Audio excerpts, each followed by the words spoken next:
Hey guys, welcome back to another heavy metal diecast video, and today we have one here from Corgi, of course, in 1/72 scale diecast from the Aviation Archive. It is a Vickers Wellington Mark 8 or Mark VIII, and this particular one is from number 221 Squadron and is a special duties flight from Malta of 1941. The Vickers Wellington were an English twin-engine bomber first introduced into the RAF in 1938, and they were also used by many other Allied forces throughout World War II, of course. Around 11,461 aircraft were made between 1936 to 1945, so that is a lot of aircraft. So obviously they were used as a bomber in the early parts of World War II, but that role would be taken over by the larger four-engine bombers, and they would get relegated to more secondary sort of roles like anti-submarine warfare, maritime patrols, and also as early warning and coastal aircraft. Number 221 Squadron was reformed in 1940 as part of the Coastal Command, and they were flying Wellingtons in recon and anti-submarine duties in England prior to being relocated to the Middle East, and did operate in the Mediterranean theatre for the rest of the war and disbanding in August of 1945. But enough talk of this aircraft. How about we get this big box open and have a look at this special Wellington? This looks very interesting, this aircraft, so I can't wait to get a good look at it. How about you guys? Now, with the aircraft out of the box, it does come with its limited certificate. There is only 1,790 of these made worldwide, and it does have some information on this little flap and everything like that as well. And I did get this from a seller in England off eBay, something unusual, I know. Geez, I don't want to tell you the price. Look, I paid actually £85 for the aircraft, but by the time you add postage, taxes, it cost me £140 to get it to my door in Australia, which equates to around 260 Australian dollars. So to get this thing to my door, but I really saw this and couldn't find one in Australia. So at the time when I was looking, and I thought, well, I want to get one of these. These are quite unusual, and I figured, well, it's the only way I'm going to get it. And obviously, you can see it does have the little baggie with the landing gear there, does have the large stand there, and it does have what looks to be a weapons bay, which does have some ordnance in there, which is going to be pretty cool. We'll have a little closer look at that, and we will grab this aircraft out. Let's see if we can pull this thing out without breaking anything. There's a lot of bits sticking out of this, so bear with me. I'm going to make this look terribly awkward, so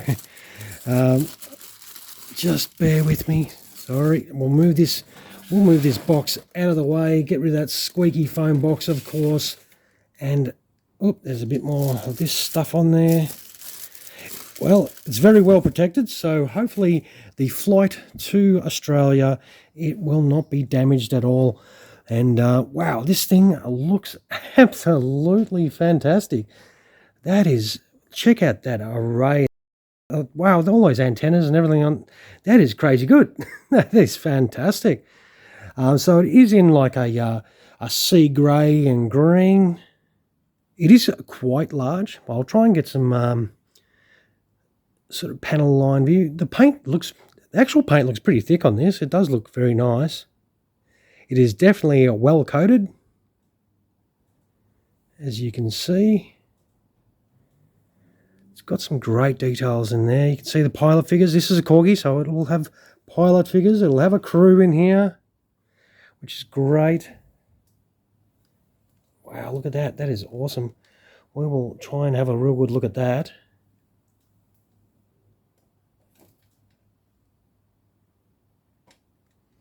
Check out the tail gun. Have a look at that.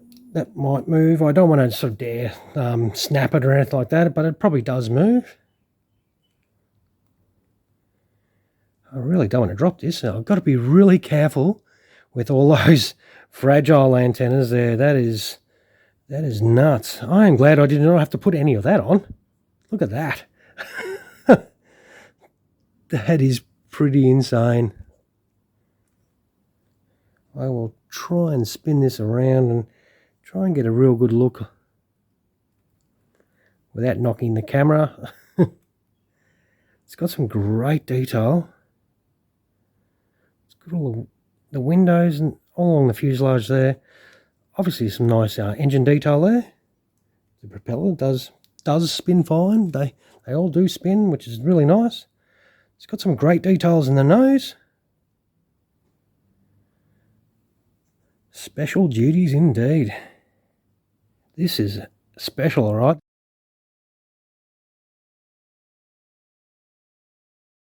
I'll see if I can grab it here without... Geez, I've got to be really careful with these fat ass fingers of mine. You can see some great detail underneath here. It is all black underneath. So hopefully we can see.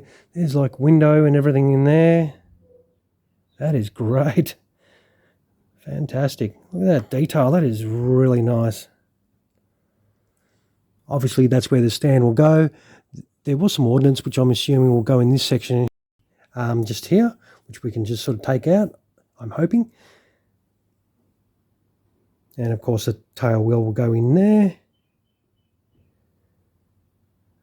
But what we'll do then, well, while we've got it in this position, we will chuck all the landing gear and have a little look at the stand and ordnance and everything like that, and come right back with a finished aircraft.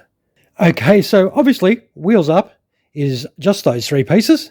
All right, so if you want to have the weapons bay open, like the bomb bay open, and show off the ordnance, that is the piece you can insert into the aircraft.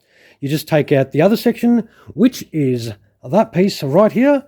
But of course, if you're going to have the bomb bay open, you cannot use a stand, because the bomb bay does not have that square piece there, because that square piece, obviously, that's the stand, that's the square piece, and that is where the stand goes into on that piece. So the only way you can utilize the stand is if you have the bomb bay closed and you use this piece. And if you don't plan on using the stand and you still want to use this part and have the bomb bay closed, you do get that little square that you can chuck in that little hole as well. All right, here we have it all kitted out.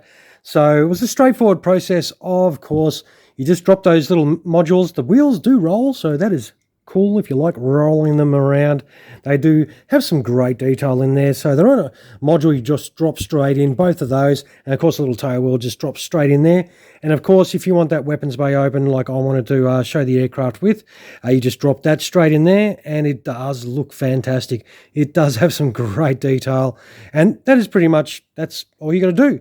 And that is your Wellie or Wellington ready to display on your shelf, because obviously you have to put it on a shelf because it is only able to be displayed on its landing gear if you have the weapons bay door open. So when that bomb bay is open, you cannot chuck it on the stand, as I said earlier. But I reckon this is really nice. It does come up fantastic. Hopefully it's you know, as good as it looks for me here in real life. Hopefully the camera is doing its job and doing a little bit of justice to this aircraft, because this is a really nice rendition by Corgi, and it's something a little bit unusual. Those antenna arrays, they that blows me away. I'm glad I don't have to do that. Well, we'll put this Wellington down on the deck here, and it sits there beautifully. You know, rolls around if you like doing that thing with your aircraft. Zoom in a fraction for you. Don't need to zoom in too much. And, you know, as you saw, this is quite large die-cast model. It is a 2-engine bomber, and I reckon this is a fantastic one. I love this. This is really nice. You know the deal. If you like this at all, like this video or aircraft, throw us a like if you can spare the time. Subscribe to the channel if you're yet to do so as well. I will take some photos of this aircraft without my fat fingers in the way, so you can check it out in a bit more detail. So once again, this is by Corgi. It is 1/72 scale die-cast. It is the Vickers Wellington Mark 8 or Mark V III from number 221 Squadron in a special duties flight in Malta in 1941, and I reckon it's pretty good. But of course, it's always my opinion. It's up to you. If you can get your hands on one of these, if you like it, check it out for yourself. Let me know in the comments below if you like yours as much as I enjoy mine. And I've got to be really careful with this because I do not want to break any of that.